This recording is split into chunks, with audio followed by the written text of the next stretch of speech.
Last month, a judge ruled that Google was indeed a monopoly after the Department of Justice brought a lawsuit against the tech giant.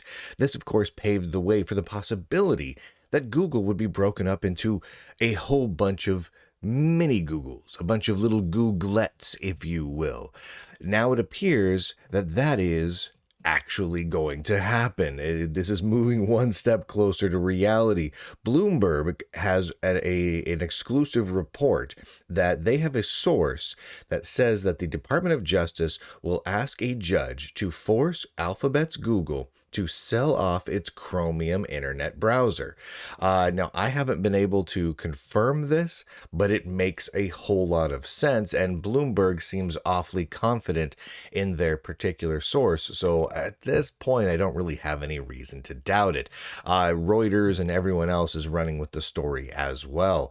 This is incredibly big news because, oh my gosh, Google would no longer have Chrome. That changes the landscape entirely. People don't fully realize, I think, how dependent Google is at this point on their browser for their revenue.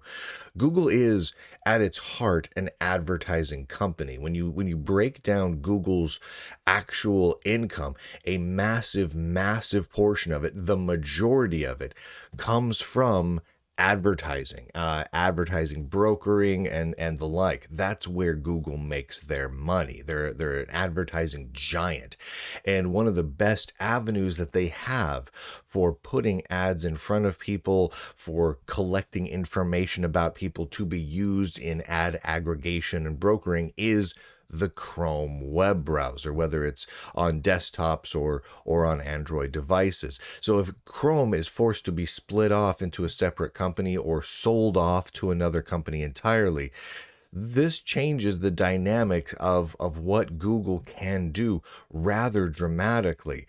In fact, it appears that Chrome is not going to be the only potential product on the chopping block. The same thing will likely happen with Android as well.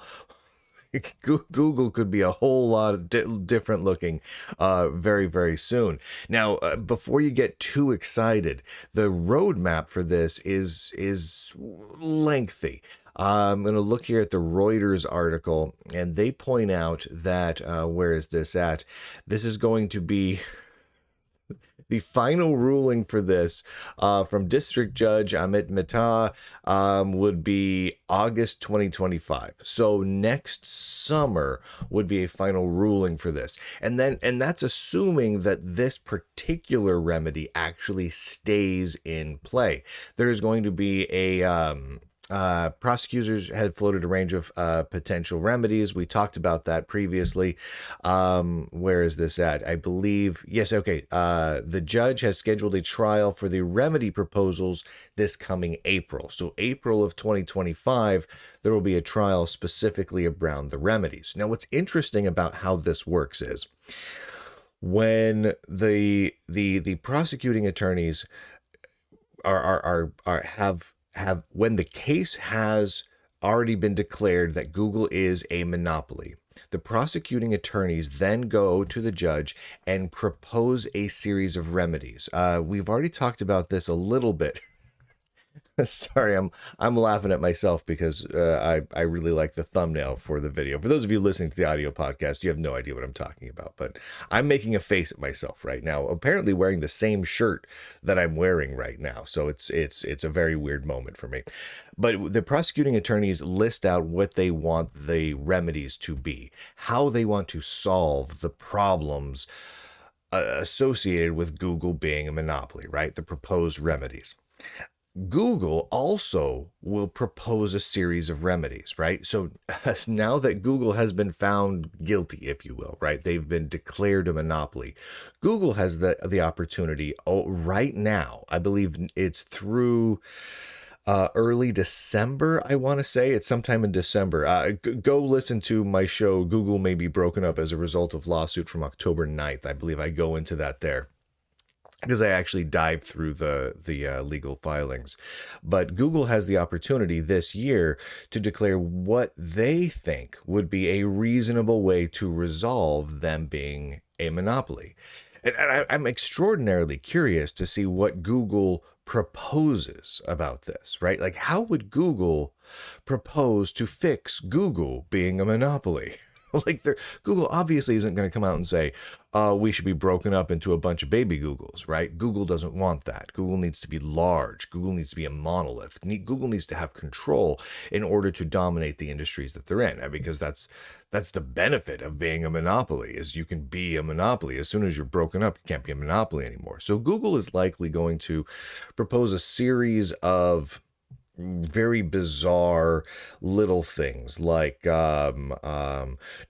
contributing to other projects, or paying other companies that have competing projects, or maybe selling off a couple of like the little tiny companies that they've purchased over the years that have nothing to do with web browsing.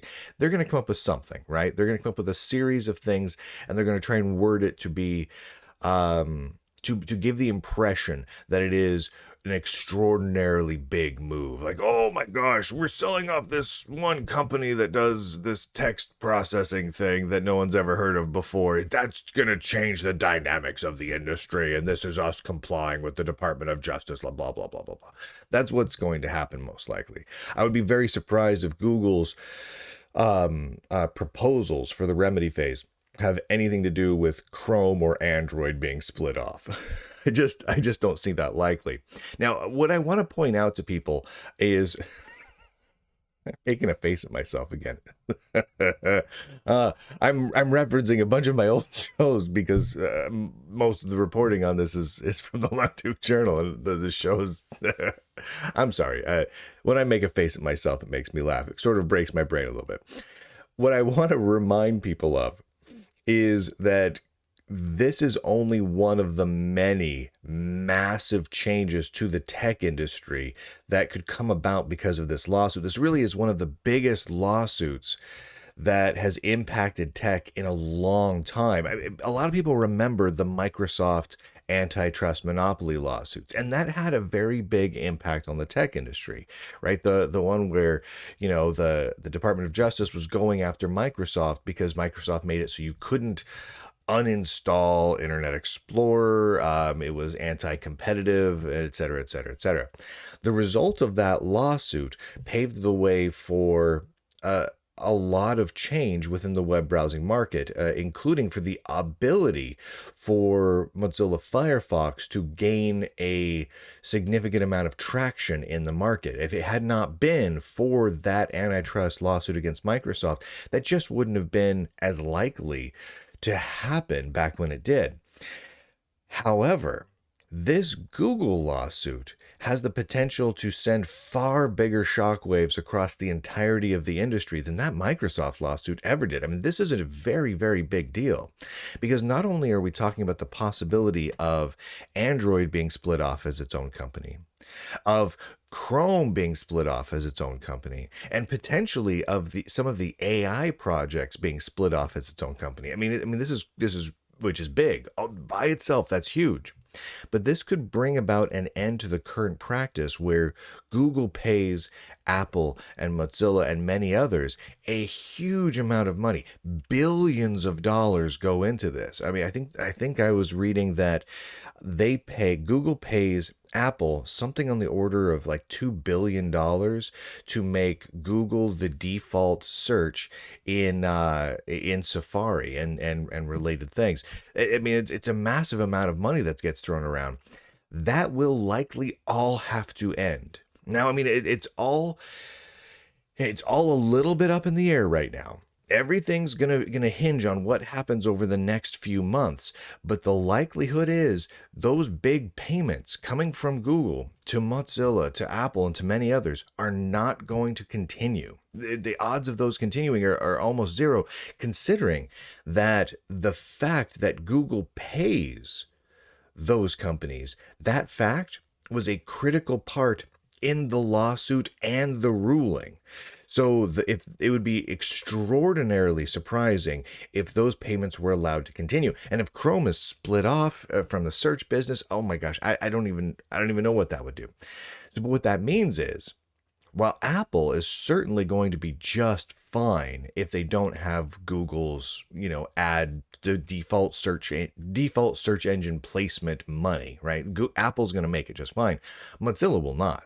Over 80% of Mozilla's revenue from 2 years back, which is the most recent financial data we have on them, came from Google, right? You take that away, Mozilla's out of business. Like out of business. Like they literally have to lay off 80% or more of their staff. Now I hear many of you going, "Oh no, that's terrible. Please stop." Because Mozilla hasn't exactly focused on web browsing recently, right? I mean, that's not been their focus. But the change that this could have within not just web browsing, but the whole of the computer industry is just absolutely massive. Smartphone operating systems, everything. Massive, massive change. And now that we see that the Department of Justice really is pursuing the idea of Chrome being sold off from Google, at least according to this Bloomberg report. Ooh, doggy. It's going to get spicy. This is going to be a very spicy time. Now, Google did respond to this. Let me see if I've got their response here.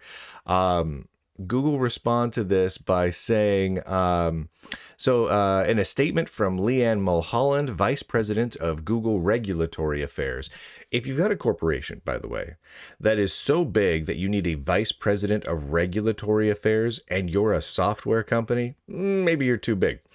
So the VP of Regulatory Affairs at Google said the DOJ is pushing, quote, a radical agenda that goes far beyond legal issues in this case and would harm consumers. It's radical agenda. Now we've got, with the presidential election having just ended, we do have a new president coming in January. However, considering that Google has been not exactly pro the incoming administration, and they're currently being sued into oblivion by the current administration, I don't see the change in leadership within the Department of Justice having much impact on what we're seeing right here. It just doesn't seem entirely likely that President Trump comes into office and signs sweeping orders protecting Google in order to keep Chrome inside the Google mothership. I don't see that happening. That would be incredibly bizarre to me. At this point, the wheels are in motion. Stuff's happening.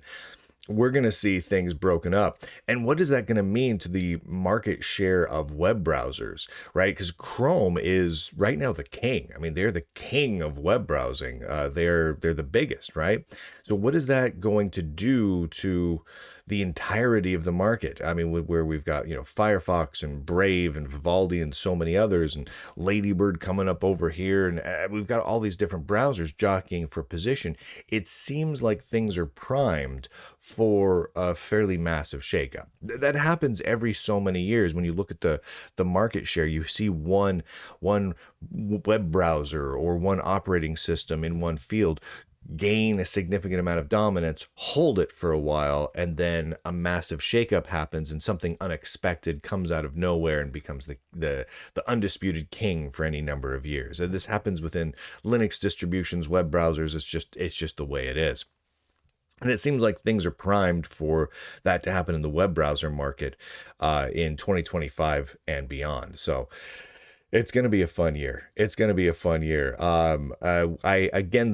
I have not had independent confirmation of this from any source within the DOJ or within Google, though that is not entirely surprising. Google has a actual policy of don't respond to Lunduke. Yeah, Google, this massive multi-billion-dollar mega firm, they have a policy internally. Whatever you do, marketing people and PR people, don't respond to Lunduke. Okay. So I haven't heard back from them yet. But I'll keep my ear to the ground, because even though they may have an official policy, I have ears everywhere. And with that, thank you to all the subscribers. Thank you to everyone who makes this possible. Go to lunduke.com, click on all the links, podcasts and videos and articles. It's all wonderful. You'll love it all over there. There's links everywhere, and you just can't stop clicking. They're universal resource locators is what they are, and they're amazing. People don't say that word enough anymore. With that, ladies and gentlemen, boys and girls, nerds and nerdettes across the inner tubes, I do declare, end broadcast.